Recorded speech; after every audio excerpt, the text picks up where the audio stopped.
सबका मन सच्चा सुख कहां है?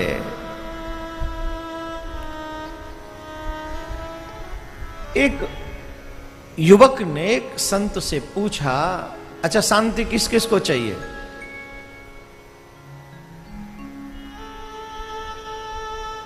Do you want peace or not? Everyone want to peace. सबको शांति चाहिए, एवरीवन, सब कोई। क्वेश्चन किया कभी शांति कैसे मिलेगी, सच्चा सुख कैसे मिलेगा?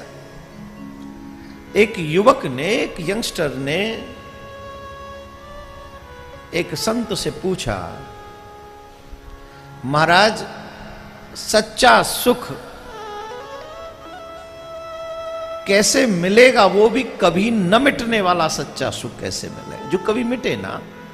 कई चीजें होती हैं, आती हैं और चली जाती हैं, मिलती हैं फिर मिस हो जाती हैं। जैसे अभी सत्ता परिवर्तन हुआ, तो जिनको मिला वो सुखी हो जाएंगे, जिनको नहीं मिला वो दुखी हो जाएंगे। लेकिन जिनको मिला है क्या परमानेंट उनके साथ रहेगा? ये क्वेश्चन है। नहीं रहेगा, किसी के भी साथ परमानेंट नहीं। सुख मिले ये बात अच्छी है, लेकिन मेरे साथ हमेशा रहे, कैसे रहेगा? तो संत बड़े थोड़ा प्रैक्टिकल थे। उन्होंने कहा ऐसे नहीं, वचन से नहीं सुनाएंगे, करके दिखाएंगे तुम्हें। बोले कैसे महाराज? बोले लेट्स गो, हमारे साथ चलो। थोड़ी सी डिस्टेंस पे कहीं मंदिर था, उन्होंने कहा 5-7 किलोमीटर दूर पे उस मंदिर में चलना है। बोले चलिए महाराज। बोले ऐसे नहीं चलना है। तो बोले कि 10 किलो का पत्थर उठाओ और अपने हाथों में उठे उसे लेकर चलो। बोले ठीक है। 10 किलो का पत्थर उठाया और 5-7 किलोमीटर समझो, 10 किलोमीटर समझो मंदिर है। पत्थर उठाया वो युवक ने और वो महाराज के संग संग चला और महाराज ने प्रवचन देना शुरू किया। मंगल भवन मंगल आरी, द्रवौ सुदशरथ अजर बिहारी, वही है वही जो राम रचे राखा। शुरू हो गए महाराज। और शुरुआत में तो महाराज की आज्ञा मानकर वो चलता रहा पत्थर उठा के। 1 किलोमीटर निकला, 2 किलोमीटर निकला। उसके बाद आप समझ सकते हो उसके हाथ की कंडीशन क्या। 10 किलो है पर है तो सही वजन। वो धीरे धीरे अशांत होने लगा। 2.5-3 किलोमीटर निकला तो उसके हाथ कांपने लगे। उसके हाथ कांप रहे हैं। और जब उसके हाथ कांप रहे हैं तो 3 किलोमीटर कंप्लीट हुआ। महाराज प्रवचन कर रहे थे, वही है वही जो राम रचे राखा। इंसान कोई कितना भी महान समझ ले अपने आप को, कोई कितना भी बड़ा बन जाए, लेकिन आखिरकार जब ईश्वर चाहे तो उसे बड़ा बना देता है, और जब ईश्वर चाहे तो उसे मिट्टी में मिला देता है। Within second you become king, और within second you become beggar. वही है वही जो राम रचे राखा। तुम्हारे चाहने न चाहने से कुछ नहीं होता। जो ईश्वर, अब उसके हाथ कांप रहे हैं, 3 किलोमीटर से पत्थर उठा रहा है। उसने कहा महाराज जी रुको। महाराज, ओए महाराज आपको हाथ जोड़ प्रणाम। देखो हमें अब आपका सत्संग नहीं सुहा रहा है। बोले क्यों? अरे बोले आपने हमको सजा जो दे रखी है कि ये 10 किलो का पत्थर उठाओ और चलो। हाथ कांप रहे हैं, सत्संग में मन नहीं लग रहा है। बोले अच्छा ऐसी बात है। महाराज जी ने इशारा किया, रख दो। पत्थर रख दिया और फिर चलने लगे। बोले यहीं छोड़ दो, चलो। चले। और अब महाराज जब सुनाने लगे तो उसकी जान में जान आ गई थी। पत्थर हटकर लग गया नीचे तो उसके दम में दम आया। बोले कि हाँ हाँ।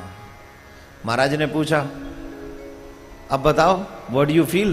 बोले now I feel well. I feel well now.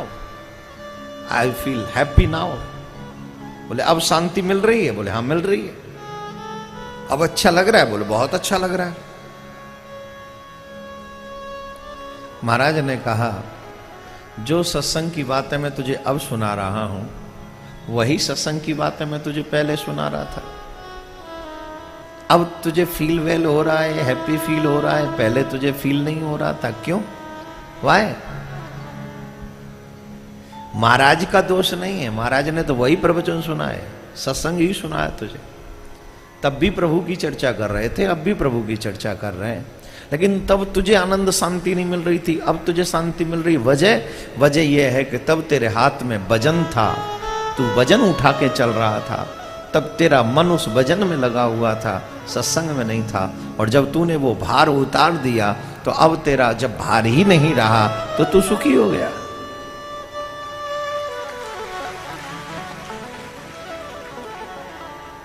Permanent सुख मिले उसकी जरूरत है। एक बात, भार उठा के मत चलो। हमने जो ये भार उठा रखा है, ये परिवार मेरा है, ये संसार मेरा है, ये घोड़ा गाड़ी मेरा है, ये मकान दुकान, ये जो भार है ये हमें सुखी नहीं होने देता, ये दुख देता है। साधन जरूर हमको दिखावे के लिए अच्छे हैं, पर ये सुख के नहीं है। एक संत ने कहा जितने सुख के साधन इकट्ठा करोगे उतने ही दुखी होगे।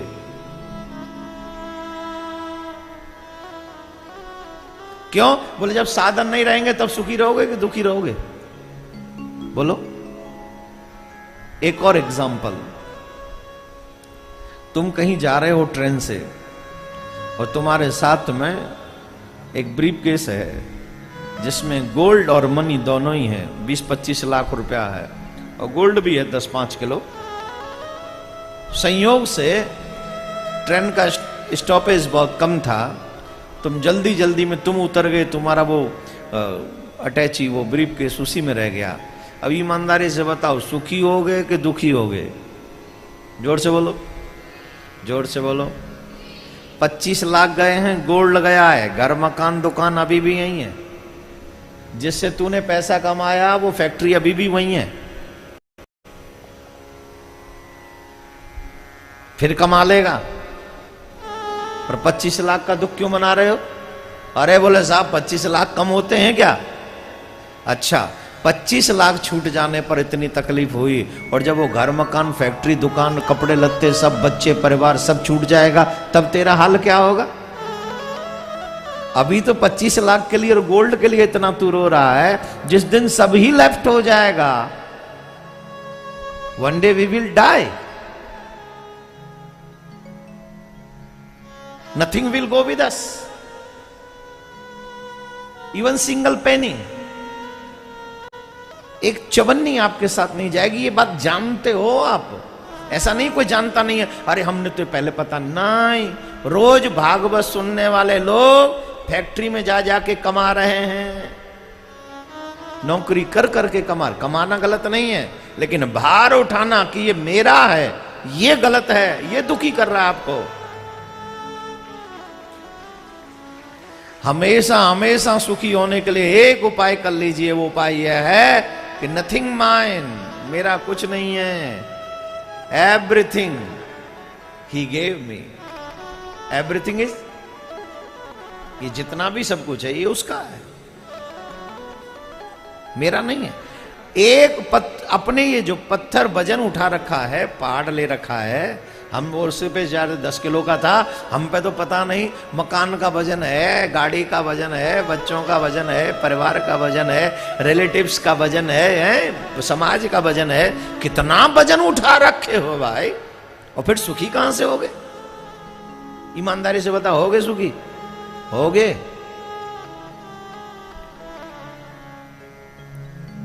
ये वजन उतार दो, घर नहीं छोड़ना है, उतारना है बस। और ये सब कुछ यहां रखा है, आपने उठाया भी यहीं से है और रखना भी यहीं से है। वो माइंड जो आपने भगवान में लगा रखा है, वही माइंड संसार में लगाना चाहिए था। मिसयूज कर रहे हो भगवान के दिए हुए दोनों सॉफ्टवेयर का। जिस संसार को माइंड में लगाना था, माइंड को संसार में लगाना था, वो नहीं लगा के दिल लगा लिया। और ये सॉफ्टवेयर जब रॉन्ग यूज करोगे माय डियर, तो तकलीफ ही तकलीफ है, फिर तो ये सब अपना ही हो जाएगा। और जो अपना है जब छोड़ना पड़ेगा तो दुख होगा। जैसे अटैची छूट गई, सूटकेस छूट गया, उसमें 25 लाख गोल्ड, और फिर दुख होना ही है लाजमी। अरे भैया 60-65 के हो गए, 50 के हो गए, 40 के हो गए, एक दिन तो और 10-20 साल और छोड़ना पड़ेगा कि नहीं? अच्छा बताओ, नहीं छोड़ना है? फिर भी जेठ भर के बैठे हुए हैं। तो संत ने बहुत अच्छा उपदेश दिया, पुत्र अगर हमेशा के लिए सुखी होना चाहते हो तो ये संसार का वजन जो तुमने उठा रखा है इसे छोड़ दो, इसे अपना मत समझो, इसे भगवान का समझो। और जो सब कुछ होते हुए सब कुछ भगवान का समझता है वही सच्चा भक्त है, और इसी को भक्ति योग कहते हैं। जो कुछ है उसे अपना समझे वो माया, और जो सब कुछ है वो उसे ईश्वर का समझे वो है भक्ति योग। है तो तुम यूज तो तुम ही को करना है, चाहे अपना समझ के करो चाहे भगवान का समझ के यूज करो, यूज तो तुम ही को करना है। और ये यूजेस भी कैसे होने चाहिए, राइट और रॉन्ग पे भी जिम्मेदारी तुम्हारी है। राइट यूज करना है कि रॉन्ग यूज करना है। भगवान ने दिया है ये शरीर, इसका राइट यूज करो। भगवान ने दिया है चित्त, उसमें राइट पर्सन को इन्वॉल्व करो। भगवान ने दिए हैं नेत्र, इससे भगवान का दर्शन करो। भगवान ने दिए हैं श्रवण, उससे कथाओं का श्रवण करो। भगवान ने दिए हैं हाथ, उससे जो है भगवान के संतों की, भक्तों की, भगवान की सेवा करो, बड़ों की सेवा करो। भगवान ने दिया है धन, उससे कम खाओ, कम महंगे कपड़े पहनो, और उससे अपने बड़ों की, दीनहीनों की सेवा करो। बच्चों को भी ज़्यादा इन्वेस्टमेंट मत करने दो, सोच समझ के वो खर्च करें और ज़रूरत की जगह पे खर्च करें। उसके बाद कुछ धार्मिक कार्य करते रहो, कभी कथा कराओ, कभी सत्यनारायणी कथा महीने में एक बार कराओ, तीर्थों में जाओ, भगवान की सेवा। अभी तो मुंबई में ही ठाकुर जी का मंदिर बनवाने की इच्छा, संकल्प ठाकुर जी ने दिया है, तो उसमें मुंबई वाले लग जाओ सब, क्या जरूरत है? महीने में व्यर्थ का खर्चा बचा के ठाकुर की सेवा में लगाना शुरू करो।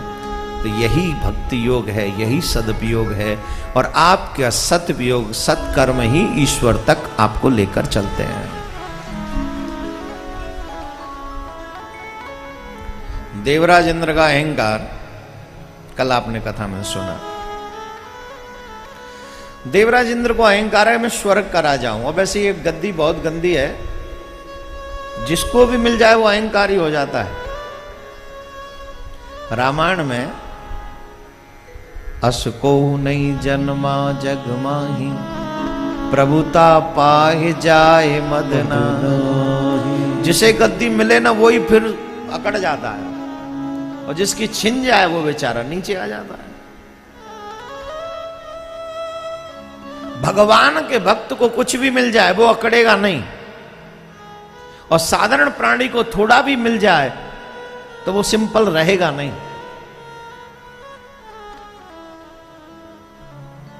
इतिहास में आप देखिए उन्हीं राजाओं को सम्मान मिला है जिनको राज मिलने के बाद भी जिन्होंने धर्म को साथ में लेकर चले, दिखावे के लिए नहीं, जीवन में और प्रजा के कल्याण के लिए। याद रखिए, जिस व्यक्ति के जीवन में धर्म नहीं है ना, वो कभी सुखी नहीं हो सकता। न वो खुद का भला कर सकता है, न दूसरों का भला कर सकता है। बहुत से लोग कहते हैं राजनीति में धर्म नहीं होना चाहिए। मैं कहता हूं जरूर होना चाहिए। हर राजनीतिक धर्मज्ञ होना चाहिए, धर्म को जानने वाला होना चाहिए। अगर वो धर्म को जानने वाले होंगे तो हमारे प्रजा में और धर्म का प्रचार प्रसार होगा, और भ्रष्टाचार समाप्त होगा। हमारे बाल गोपाल सदाचारी होंगे।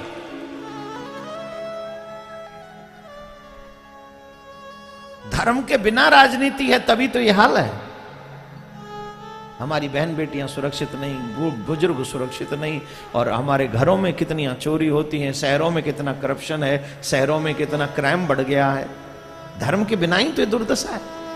धर्म को जानेंगे तो कुछ होगा ही नहीं। बहुत कम लोग रह जाएंगे क्राइम करने वाले अगर धर्म को सब जान ले, क्योंकि धर्म में सिखाया जाता है बुरा कर्म का बुरा नतीजा होगा। एक जन्म नहीं, अनेक जन्म बिगड़ेंगे।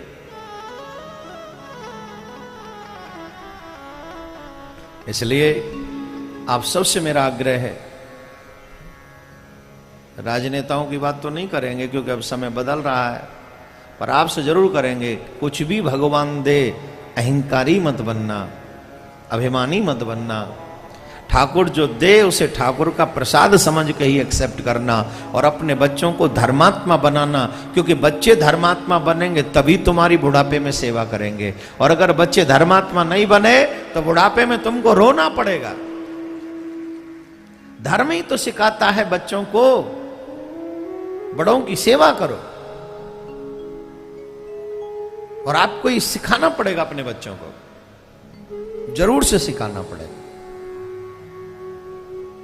देवराजेंद्र को स्वर्ग का सिंहासन मिला, अहंकारी हो गया, भगवान को ही नहीं पहचाना। आपके अहंकार की सबसे पहचान क्या है?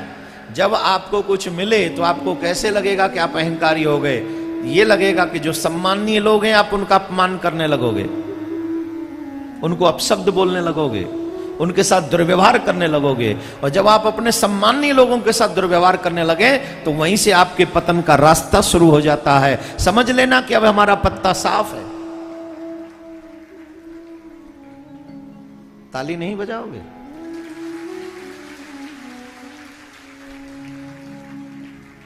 अहंकार आपके पतन की एक प्रमुख वजह है। अब देखिए, देवराजेंद्र को स्वर्ग का राजा कौन बनाता है? भगवान। उन्हीं भगवान के विरोध में जाके खड़ा हो गया। उन्हीं भगवान को नहीं पहचान रहा है और उन्हीं को दुख देने पे लग गया। तुम्हें देखेंगे। प्रलयकारी मेघों को कह दिया जाओ खूब जम के बरसो। भगवान ने कहा बेटा, जो बना सकता है वो मिटा भी सकता है, तू हमें क्या दे? भगवान ने अपनी कनिष्ठ की उंगली पर गिरिराज पर्वत उठाया। बच्चों से फिर कहूंगा, कभी भी अपने माँ बाप को उल्टा जवाब मत देना। उन्होंने आपको पैदा किया है, उन्होंने आपको दुनिया दिखाई है। तुम कितने भी पढ़ लिख जाओ लेकिन माँ बाप जैसा नॉलेज तुमको कभी प्राप्त नहीं हो सकता, कभी नहीं।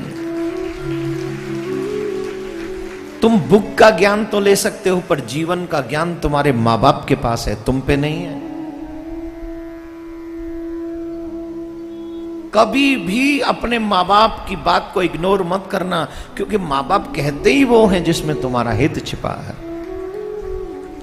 एक और बात कहता चलो स्पष्ट, अगर माँ बाप धर्म विरोधी बात करते हो तो प्रहलाद वाला रास्ता अपनाना। फिर ताली जोर से बजाओ, नीचे करो, शांत। अब आप पूछ रहे होंगे ऐसा क्यों कह रहे हो? इसलिए कह रहा हूं क्योंकि आजकल के माँ बाप दुष्ट हो गए। आई एम सॉरी, ये बात कड़वा सच बोल रहा हूं। बाप खुद दारू पी के पड़ा, जुआ खेलता है। बच्चा अगर माथे पे तिलक लगा के भजन करे तो कहां गया था? अरे तू मर के स्वर्ग जाए उसकी तैयारी करने गया था।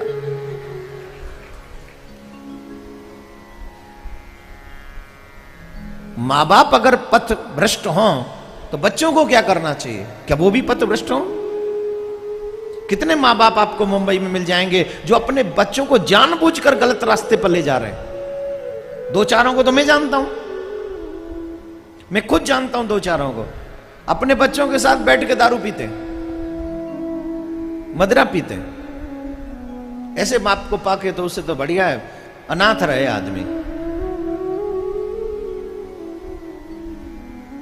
गलत रास्ता बच्चों को दिखाना ये अभिशाप है। अगर माँ बाप पथभ्रष्ट हों तो उन माँ बाप की बात आप मत मानना। मैं कहता हूं, भागवत कहती है वो भी भक्ति होगी। और हर माँ बाप को चाहिए, अगर संतान उत्पन्न करने का शौक रखते हो तो पहले खुद अच्छे माँ बाप बनने की कोशिश करो। हमेशा बच्चे ही गलत नहीं होते, हमारा ब्लड उनमें जाता है तो वो हमारी कुछ बुराइयां भी तो उनमें जाएंगी। इसलिए बच्चों से पुनः यही निवेदन मेरा, आप सब अपने माँ बाप की बात माने, उनकी आज्ञा का पालन करें। लेकिन गलत बातें अगर आपके माँ बाप कहते हो तो हमारी व्यासपीठ कहती है कि आप बेशक उनकी उस बात को न माने। भक्ति करना आत्मा का विषय है, ईश्वर को पाना आत्मा का विषय है। अगर मेरे माँ बाप मुझे भक्ति करने से रोकते हैं तो कभी मत रुकना, करते रहना। भक्ति परमात्मा तक लेके जाती है। ये एक जन्म का पिता है, एक जन्म की माँ है, और वो तो जन्म जन्म का माता पिता है जिसके लिए हम यहां बैठे। Am I right या रॉन्ग? पक्का?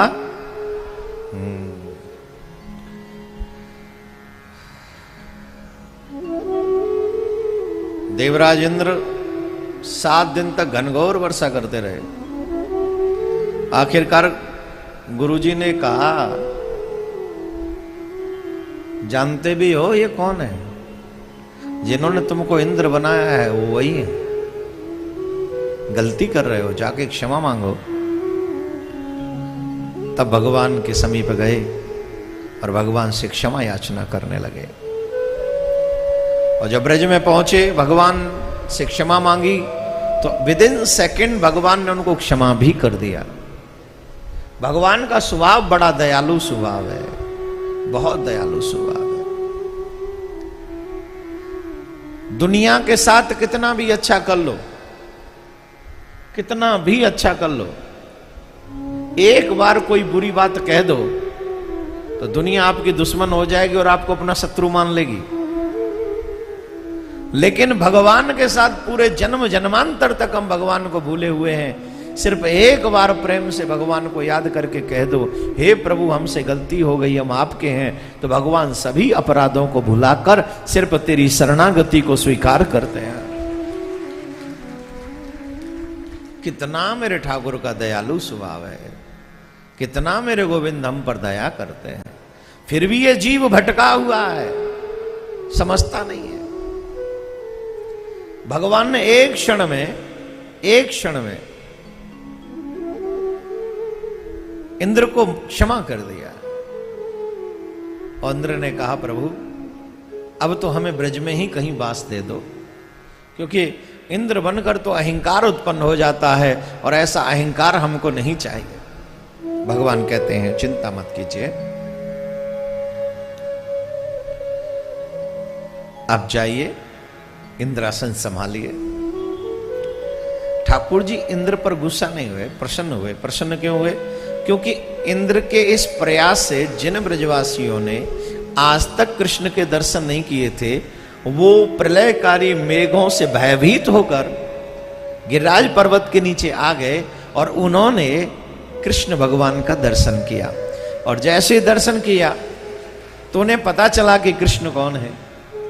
और भगवान को वो लोग बहुत प्रिय हैं जो भक्तों को भगवान तक पहुंचाते हैं। वो प्रिय नहीं है जो भक्तों को भगवान से दूर करते हैं। जो बड़े लोग अपने बच्चों को भगवान से दूर करें, क्या भगवान उनसे प्रेम करेंगे? जवाब दीजिए। अगर बड़े हो तो आपके कर्म बड़े होने चाहिए।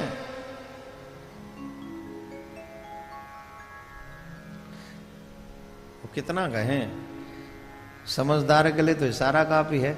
आजकल सब लोग सेठ बने बैठे हैं, तोता कोई बनने कोई तैयार नहीं, हम क्या करें? सुनाई थी नहीं कथा हमने, एक तोता वाली और सेठ जी वाली। पूरी भागवत सुन के उनको समझ में नहीं आया क्या धर्म है, मुक्ति कैसे होगी। और तोते को सिर्फ इतना इशारा किया और तोता इशारा समझ गया और वो मुक्त हो गया। तोता मुक्त हो गया और हम और आप अभी भी बंधन में। क्यों? क्योंकि हम अभी भी सेठ बने बैठे हैं, अभी भी तोता बनने की इच्छा मन में नहीं है। भागवत सुनने के कितने बार ऐसे साधन मिलते हैं, एक रास्ता पकड़ लो, निश्चित मुक्ति है। क्या भागवत में एक रास्ता है? अनेक अनेक ज्ञान रास्ता है, वैराग्य रास्ता है, भक्ति रास्ता है, प्रेम रास्ता है। तपस्या करो प्रहलाद की तरह, वो ध्रुव की तरह, न कर सको तो प्रेम करो गोपियों की तरह। कितने मार्ग हैं भागवत में, लेकिन इतने मार्गों में से सेलेक्ट तो तुम्हें, इतनी कथा सुनने के बाद भी महाराज हमें भगवान से मिलने की विधि बताइए। तेरा भागवत नहीं सुन रहे थे इतने दिन से।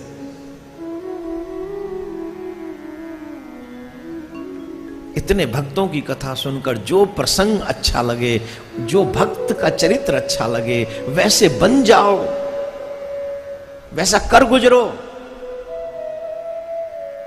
बोलो राधे राधे। ऐसे नहीं, थोड़ा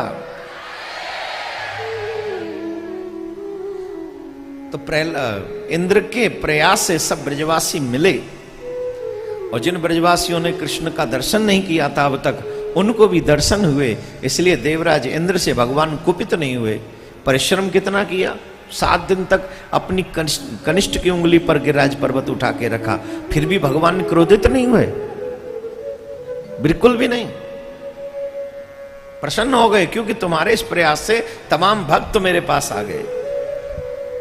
आप भी अपने जीवन में कोशिश करें कि लोग भगवान तक पहुंचे, वो कोशिश न करें कि लोग भगवान से दूर हों। मैंने देखा है आज के इस युग में लोग अपना नाम कमाने के चक्कर में किसी भी हद तक चले जा रहे हैं। ये बहुत तकलीफ वाली बात है।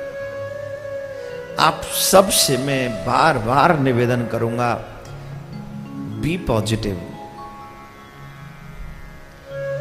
कोशिश हो तो लोगों को भगवान की तरफ ले जाने की, भगवान से दूर जाने वाले लोगों को नास्तिक मत बनने दो। आप धर्म से जुड़े हुए लोगों की बुराइयां अगर करोगे तो एक आध तो कोई नास्तिक आपकी वजह से हो जाएगा, और अगर एक भी नास्तिक हो गया तो आई एम सॉरी, इसका पाप तुझे ही भोगना पड़ेगा। इसीलिए हम कथाकार क्यों बार बार कहते हैं आप भी आओ और 2-4 को लाओ। इसलिए नहीं कि यहां भीड़ बढ़े, इसलिए कि भगवान के भक्तों की संख्या आपके माध्यम से भी बढ़े।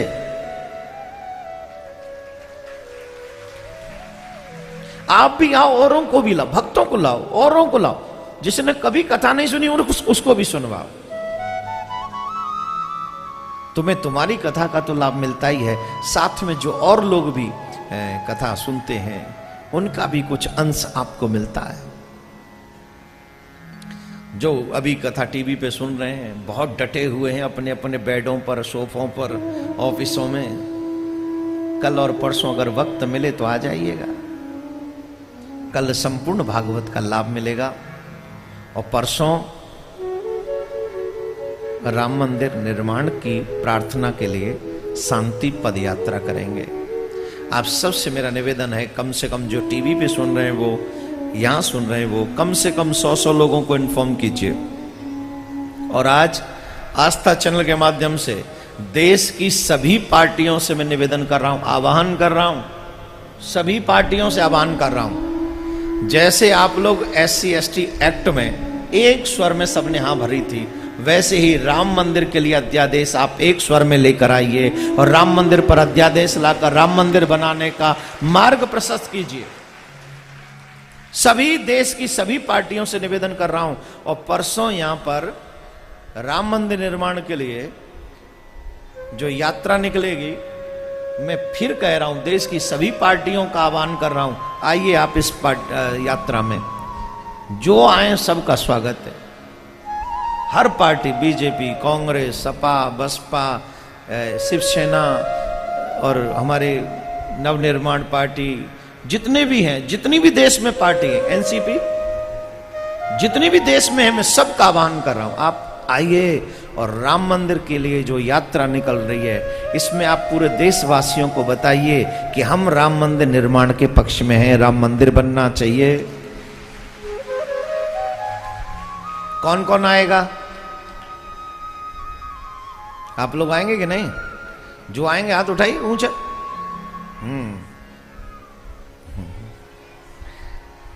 नीचे कर लो।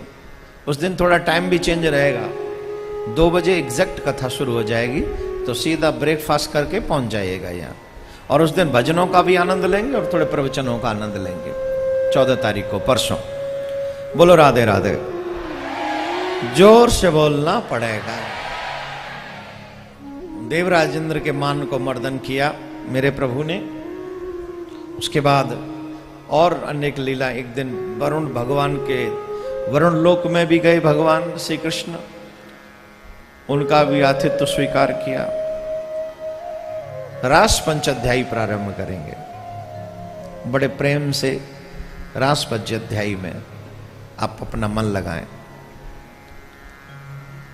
भगवान पिता रात्रि शरदोत्फुल्ल मल्लिका वीक्षरन्तुं मनश्चक्रे योगमायामुपाश्रिता।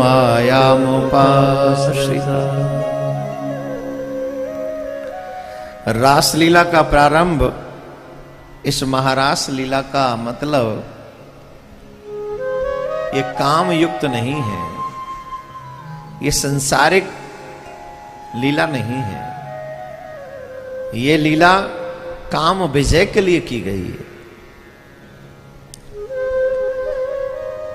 भगवान ने इस कामदेव को जीतने के लिए ये रास लीला की है। रास लीला के 3 सिद्धांत हैं, जरा ध्यान से सुने। एक युवा मेरे पास परसों शायद आए थे और उन्होंने मुझसे क्वेश्चन किया था। आई होप कि वो यहां बैठे होंगे। बैठे हैं?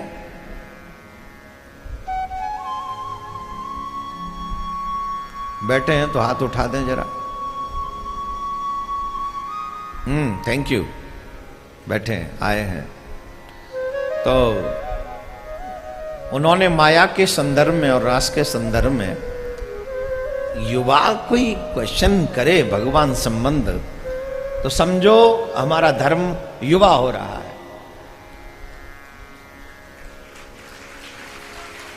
इंग्लिश में एक कहावत है, questioning is better than answering. Bhagwat प्रारंभ ही हुई है प्रश्न से, क्वेश्चन, अथा तो ब्रह्म जिज्ञासा, भगवान को जानने की इच्छा। मैंने एक दिन और कहा था, 2 क्वेश्चन अपने आप से हर दिन करो, मैं कौन हूं और जिसने मुझे बनाया है वो कौन है। मैं खुद कौन हूं? मैं शरीर तो नहीं हूं कम से कम, क्योंकि अगर मैं शरीर होता तो मेरे शरीर का अंतिम संस्कार होने के बाद मेरे कर्मों का फल नरकों में भोगना पड़ेगा। वो कौन है जिसको भोगना पड़ेगा? I face the my body. तो फिर पनिशमेंट किसको मिलेगा? Who will take punishment? किसको मिलेगा भाई? इसका मतलब है मैं शरीर नहीं हूं। जैसे किसी मंजिल पे जाने के लिए एक गाड़ी की आपको आवश्यकता होती है, आप उस गाड़ी में बैठते हैं, वो गाड़ी आपको वहां तक पहुंचा देती है, लेकिन आप गाड़ी नहीं हो। गाड़ी एक साधन है आपको उस मंजिल तक ले जाने के लिए। वैसे ही शरीर एक साधन है परमात्मा तक पहुंचने के लिए। तुम शरीर नहीं हो, जैसे तुम गाड़ी नहीं हो।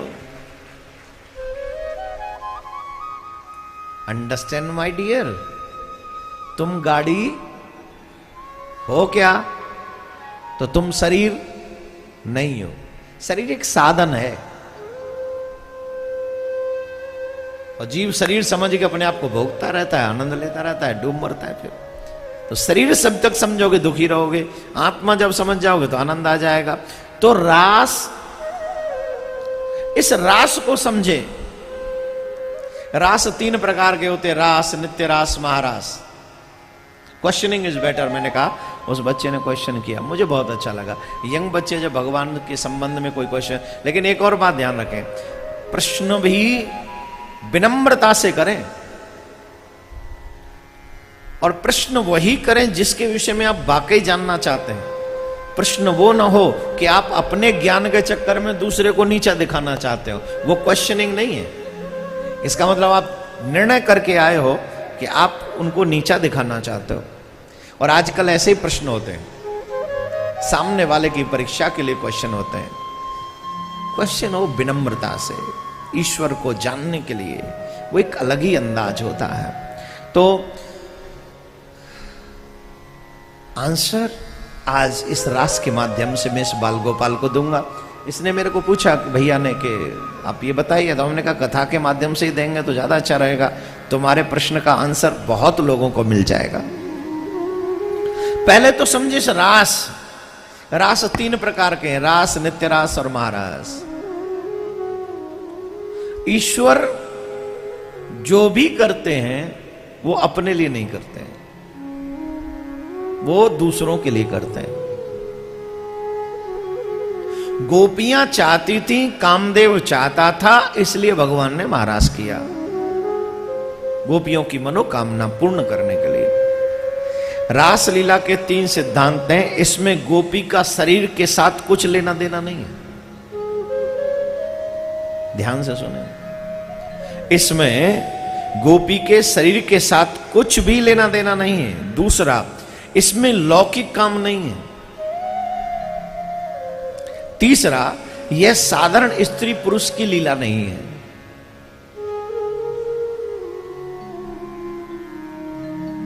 मैं और आप साधारण स्त्री पुरुष हैं, लेकिन न तो गोपियां साधारण स्त्री हैं और ना ही कृष्ण साधारण पुरुष हैं।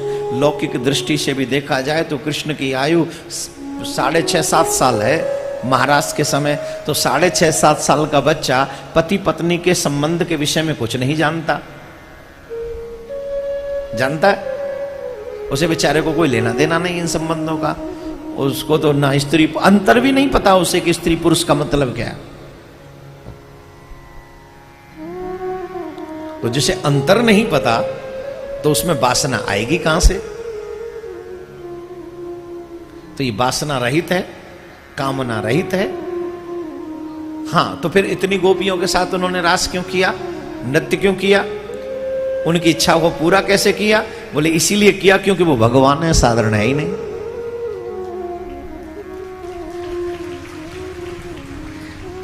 एक और एग्जाम्पल, कामना वासना लीला सब बाद की बात करेंगे। तुम्हारे घर में बिना बुलाए अचानक से 50 आदमी आ जाएं, हैंडल होंगे? बोलो, जोर से बोलो। अचानक बिना बताए, वो तुम अंदर बैठे हो, इतने में 50 आदमी आ गए। कोई स्त्री पुरुष की बात नहीं, चाहे पुरुष पुरुष आ गए, चाहे स्त्री स्त्री आ गई, बताओ क्या करोगे? हैंडल होंगे? और 50-10 साल के बच्चे के घर में अचानक से 25 छोड़िए 10 ही आ जाएं, फिर एक भी आ जाए तो चाय बना के पिला पाएगा? जवाब दो। और ठाकुर जी हैं 6.5-7 साल के, और 1-2 नहीं आई, अनंत कोट गोपियां आ गई, और ठाकुर जी ने सबको हैंडल कर लिया। 6.5-7 साल के, और ठाकुर जी वेलकम कर रहे हैं, स्वागतम वो महाभागा, सबका वेलकम। 6.5-7 साल का बालक वेलकम कैसे करे? इतनी गोपियों का, अरे डर के मारे भाग जाए, इतनी क्यों आ गई है? और खुद ही बैठ जाए, तुम ही करो जो करना है। ये मैं एक सिंपल साधारण बात समझाने की कोशिश कर रहा हूं, लेकिन सबका वेलकम किया, इसका मतलब वो साधारण नहीं है। It's confirm 100% he is the God, वो भगवान है। और भगवान कभी छोटा नहीं होता, वो छोटे होने की लीला करता है, क्योंकि भगवान तो सर्वगुण संपन्न है ना, वो तो सर्वगुण संपन्न है। अरे भगवान ने रास करने से पहले पहले क्या नहीं किया? ब्रह्मा जी का मानवर्धन किया, इंद्र का मानवर्धन किया, ब्रह्मा जी को, अजय कामदेव ने ऑलमोस्ट सबको हरा रखा है। ये सब मैं आगे बताऊंगा अभी, लेकिन अभी धीरे धीरे ये जो प्रसंग चल रहा है उसको समझे। भगवान ने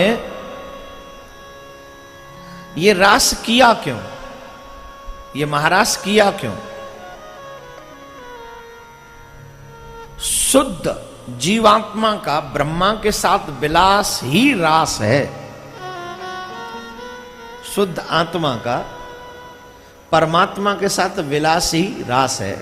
अपवित्र व्यक्ति परमात्मा तक नहीं पहुंच सकता, पवित्र आत्मा ही परमा तक पहुंच सकती है। और जो पवित्र आत्मा भगवान से जब विलास करती है, उसी को हम लोग रास कह सकते हैं।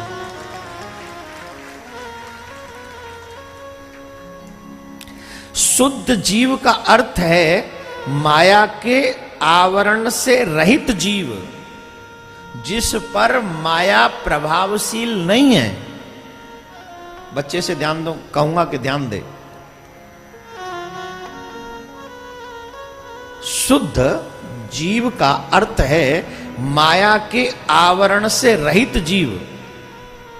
यहां पर भगवान ने जब रास लीला का मन बनाया अपना कि मुझे रास में जाना है, तो भगवान ने योग माया को बुलाया। As for as this question, भगवान ने माया का आश्रय लिया। तो वो माया एक है कि दो है? एक वो माया जो ईश्वर जिसका आश्रय लेता है, एक वो माया जिसमें ये जीव फंसा हुआ है। माया एक है कि दो है? यही ना? सुनिए जरा ध्यान से। माया के दो स्वरूप हैं, एक विद्या और एक अविद्या। एक विद्या है और एक अविद्या है। और ये जो अविद्या है, अविद्या वो है जो हमें ईश्वर से दूर कर देती है। अविद्या जो है, जिसको हम लोग संसार कह सकते हैं, काम क्रोध, उसके भी अनेक रूप हैं।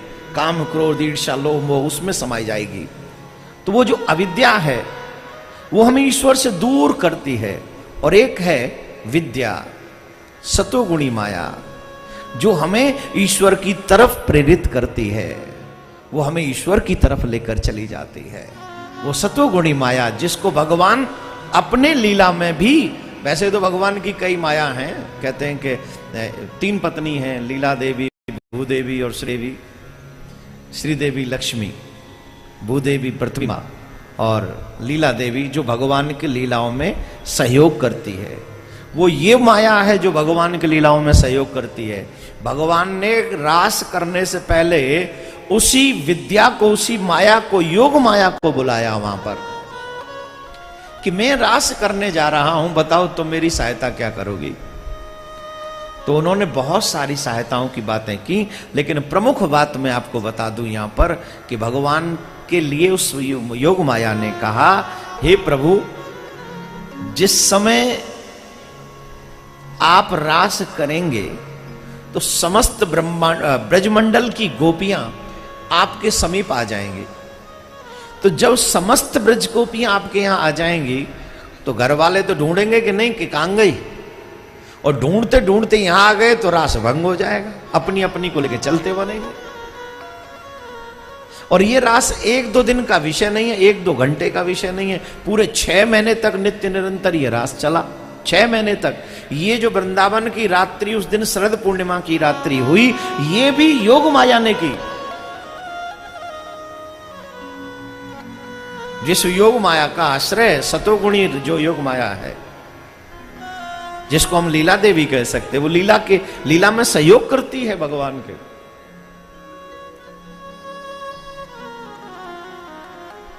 ये वृंदावन की शरद पूर्णिमा की रात्रि वो 6 महीने की हो गई, हमारे तुम्हारे 6 महीने, और वो रात्रि पूरे 6 महीने की एक रात्रि, उसमें दिन नहीं हुआ। उस दिन पूर्णिमा की रात्रि रही 6 महीने तक। ये योग माया ने किया। दूसरा, जिन जिन गोपियों को कन्हैया ने रास में बांसुरी बजाकर, एक और बात, कन्हैया ने बांसुरी बजाई लेकिन गोपियों ने सुनी, ग्वालों ने क्यों नहीं सुनी? उस रास में कोई ग्वाल गया ही नहीं। बांसुरी, अब यहां बाए भैया बजाना, जरा बांसुरी बजाना आप।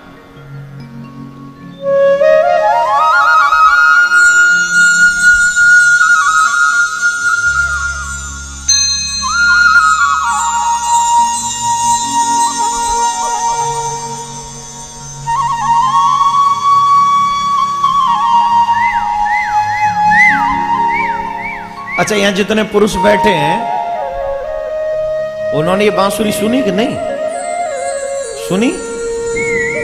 सुनी? यहां कोई भी आवाज हो सब सुनेंगे। लेकिन जब कन्हैया ने बांसुरी बजाई तो वो सब ने क्यों नहीं सुनी? वो ग्वालों ने क्यों नहीं सुनी? वो सिर्फ गोपियों ने क्यों सुनी? ये भी योग माया ने किया कि नहीं। एक योग माया को, आप माया को, ठाकुर जी की माया को, जो विद्या है, सतोगुणी माया है, उसको एक बात समझ लो, भगवान की मैसेंजर है। जिसको भगवान चाहते हैं ठाकुर जी का वो मैसेज देना, ठाकुर जी की माया ही वो मैसेज उस तक पहुंचा देती है जो विद्या है। ये मेरा भाव है। सिर्फ वही बांसुरी की धुन उन्हीं गोपियों को सुनने को मिली जिनको रास में सम्मिलित होना है। न किसी बच्चे ने सुनी, न किसी बूढ़े ने सुनी, न ग्वालों ने, किसी ने नहीं। और इस रास में सम्मिलित होने वाली गोपियों की एज 8 साल से 90 साल तक है, और ठाकुर जी 6.5-7 साल के। इसका मतलब एक बात तो है, सब ठाकुर जी से बड़ी हैं, छोटी कोई नहीं।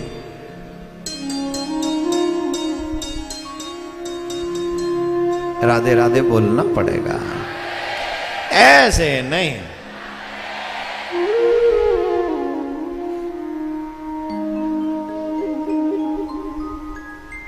तो उस रास में अब एक और बात, पहली बात वो बांसुरी उन्हीं को सुनाई पड़ी। दूसरी बात, जितनी गोपी वृंदावन में उस रास में सम्मिलित होने के लिए गईं, उतनी ही गोपी योग माया ने ब्रज में उपस्थित भी कर दी। उतनी ही गोपी ब्रज में उपस्थित है। जितनी गोपी रास में गई हैं, अब घर वालों को तो पता ही नहीं है कि कोई गई है कि नहीं गई है। वहां ब्रज पूरा चलता रहा अपने हिसाब से, लेकिन उस रास में जो गोपी गई, जितनी गई उतनी वहां एक और कार्य लीला ठाकुर जी ने की वहां योग माया के द्वारा। जितनी गोपी उतने कृष्ण वहां है। एक एक गोपी बिच बिच माधव। क्योंकि हमारी देवियों को एक प्रॉब्लम बहुत होती है, मेरा पति मुझसे बात करे, मेरा प्रेमी सिर्फ मेरा ही है, किसी और से बात करेगा तो या तो तलाक दे के घर जा, या फिर मेरे से तरफ आइयो ही मत, बात ही मत करियो मुझसे। ये हमारी देवियों जो यहां बैठी है, मैं उनसे नहीं कह रहा हूं, आप सब तो बहुत अच्छी हैं, आप पे ये ईर्षा वाली बात नहीं है, आप तो बड़ी हैप्पी होती हैं, बड़ी अच्छी है आप। बड़े मोती दान करे होंगे आपके पतियों ने, तब आप प्राप्त हो।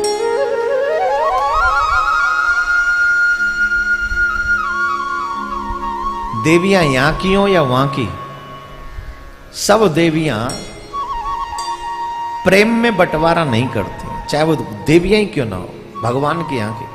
तो गोपियों के मन में भी कहीं ईर्ष्या द्वेष उत्पन्न ना हो जाए, क्योंकि अगर वो द्वेष ईर्ष्या उत्पन्न हो गई तो वो रास पूरा नहीं होगा। प्रेम जिस रास को हम कह रहे हैं वो तो हर वासना से परे है। इसलिए योग माया जी ने वहां पर जितनी गोपी हैं उतने ही कृष्ण वहां मौजूद है। तो कोई गोपी दूसरे के कृष्ण को नहीं देख रही, अपने ही कृष्ण में मस्त है। राधे राधे बोलना पड़ेगा, और जोर से बोलना पड़ेगा। तो ये विद्या रूपी माया जो है, योग माया, ये भगवान की लीलाओं में सहयोग करती है। इसलिए भगवान ने जब बांसुरी बजाई, बांसुरी बजाने की बात तो बाद में आपको हम बताएं, सुखदेव जी कहते हैं इस लीला का चिंतन करना, अनुकरण करना बिल्कुल भी नहीं, सिर्फ चिंतन करना है। इस रास का सिर्फ चिंतन करना है। इस रास में गोपियों ने जो भाव रखा है कृष्ण के सामने, वो बड़ा विचित्र और बड़ा सुंदर है। रासलीला कामलीला नहीं है, यह तो काम विजय लीला है। श्री कृष्ण के पास काम जा ही नहीं सकता। लौकिक आभास होने पर भी यह क्रिया काम विकार रहित है। श्रीधर स्वामी जी ने इसे काम विजय लीला कहते हुए कहा है, ब्रह्मादिजया संरूढ़ दर्प कंदर्प दर्पः जयति श्रीपतिर्गोपो रासमंडल मंडितः।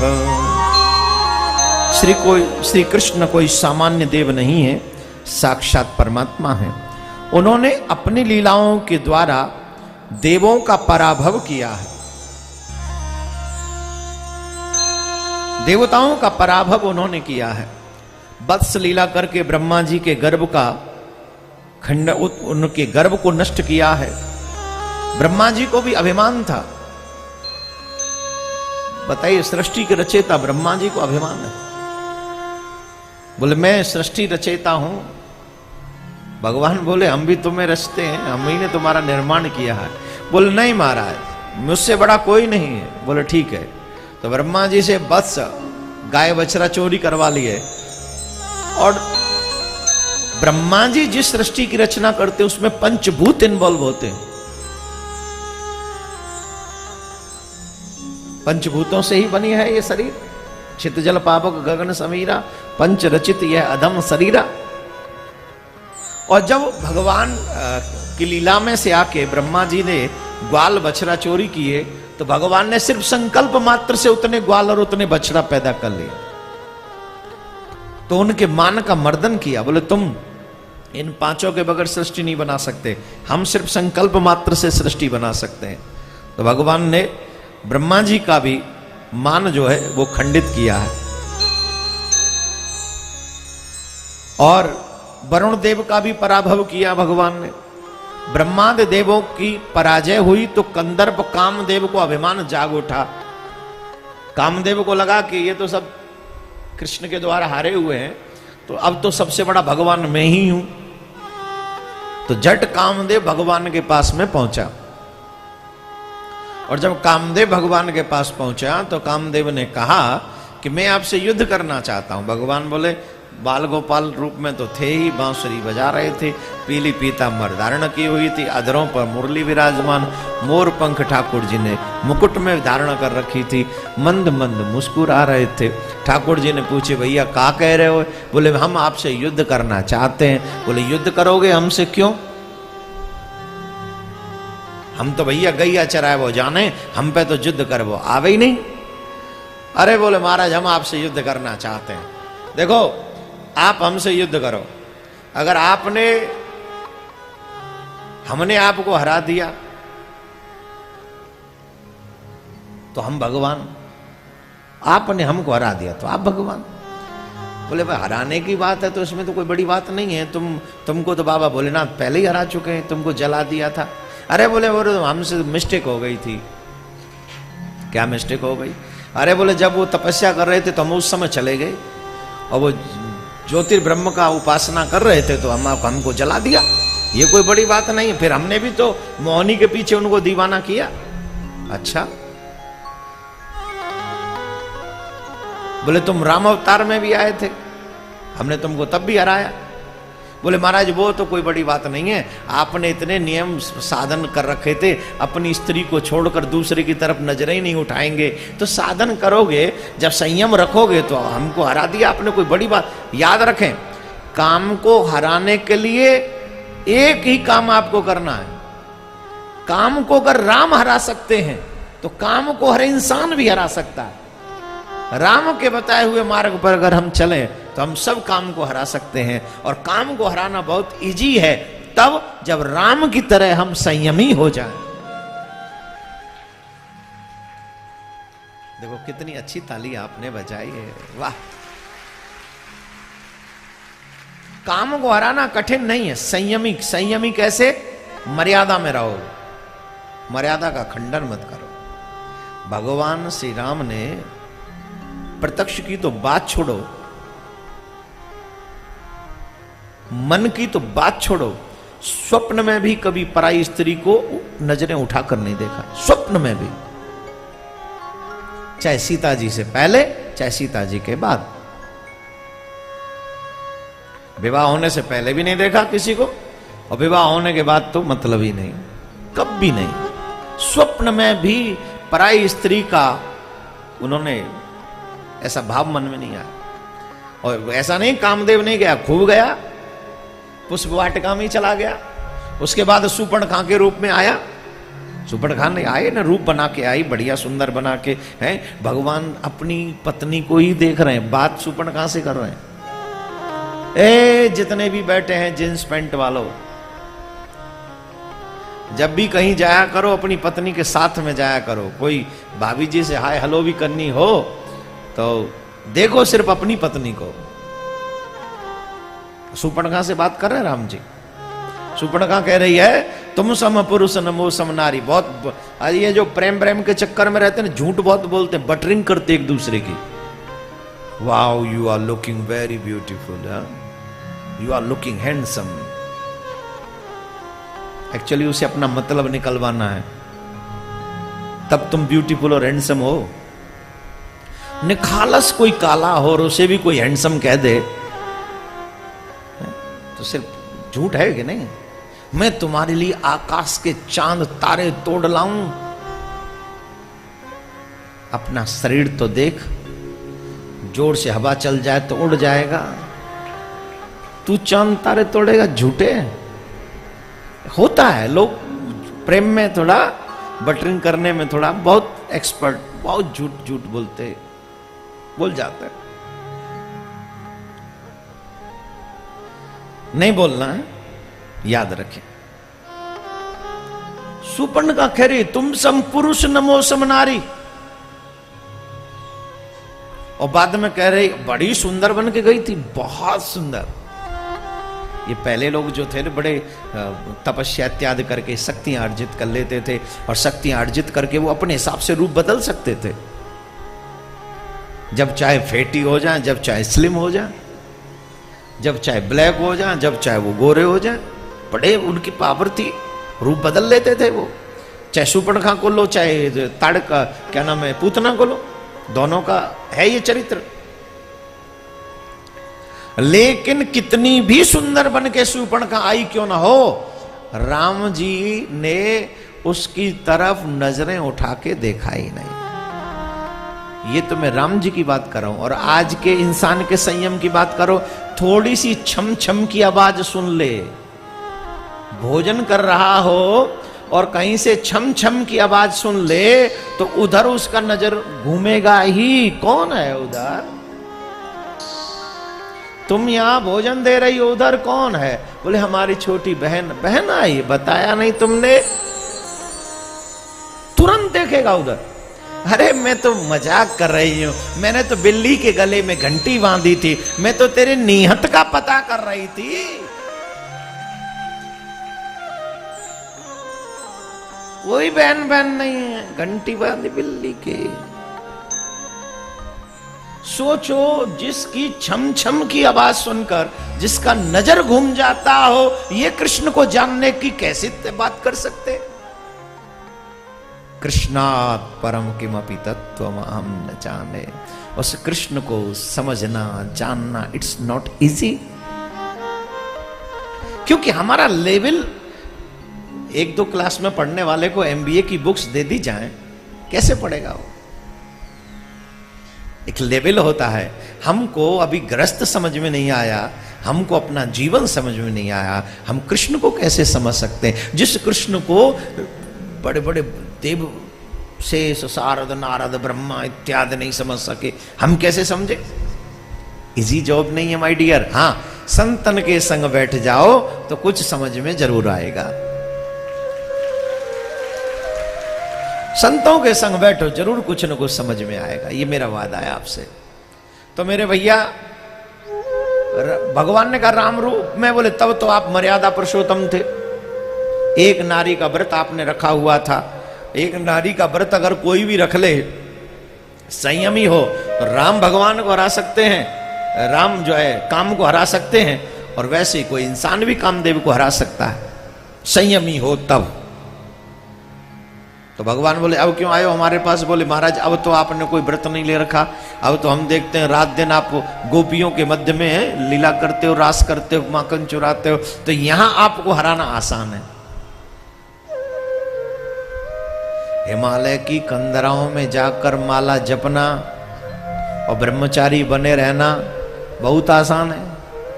देखो ये कामदेव कितना प्रबल है, बताएं कि नहीं।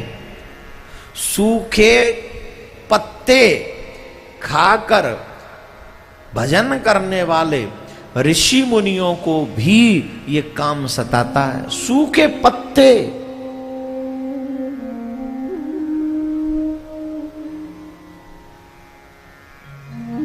पाराशर ऋषि जी की कथा आपने सुनी हो, कितना प्रबल है कामदेव। पाराशर ऋषि जी को जमुना जी पार करनी थी, तो एक केवट की पुत्री बहुत सुंदर थी, वो नाव चला रही थी। वो जब नाव चला रही थी तो सुंदर कन्या को देखकर पाराशर ऋषि जी कामातुर हो गए। पाराशर ऋषि जी ने उस कन्या का हाथ पकड़ा और कहा कि मैं इस समय आपको प्राप्त करना चाहता हूं। तो उस कन्या ने कहा ये दिवस है और तमाम लोग यहां आ जा रहे हैं, लोग क्या कहेंगे आपके लिए, लोग क्या कहेंगे मेरे लिए। दिवस में, दिन में हमारे शास्त्रों के अनुसार स्त्री पुरुष मिलन वर्जित है। दिन में कभी भी स्त्री पुरुष मिलन नहीं होना चाहिए। ये दिन है महाराज, आप तो ऋषि हैं। और फिर लोग देखेंगे वो क्या, बोले चिंता मत करो। पाराशर ऋषि ने अपने तप के प्रभाव से सूर्य को ढक दिया। दिन को, ये जो कोहरा है ना, कोहरा जो सर्दियों में जो आता है, क्या बोलते हैं उसको, हमारे यहां तो कोहरा बोलते हैं, और क्या बोलते हैं यहाँ, एक्सीडेंट बहुत है। बी केयरफुल है, सर्दियां शुरू हो गई हमारे यहाँ उत्तर प्रदेश, हरियाणा, पंजाब में, वहां थोड़ा कोहरा ज्यादा पड़ता है। तो जितने भी गाड़ी चलाने वाले हैं, be careful please, take care yourself. कोहरा उत्पन्न कर दिया जिससे कोई देख ना सके। अब बताइए, वो इतने तपश्रेष्ठ ऋषि जो सूरज को ढक सकते हैं, जो सूरज को ढक दिया, जो दिवस को अंधेरे में परिवर्तित कर दिया, लेकिन काम को नहीं रोक सके, जिसमें सूर्य को ढक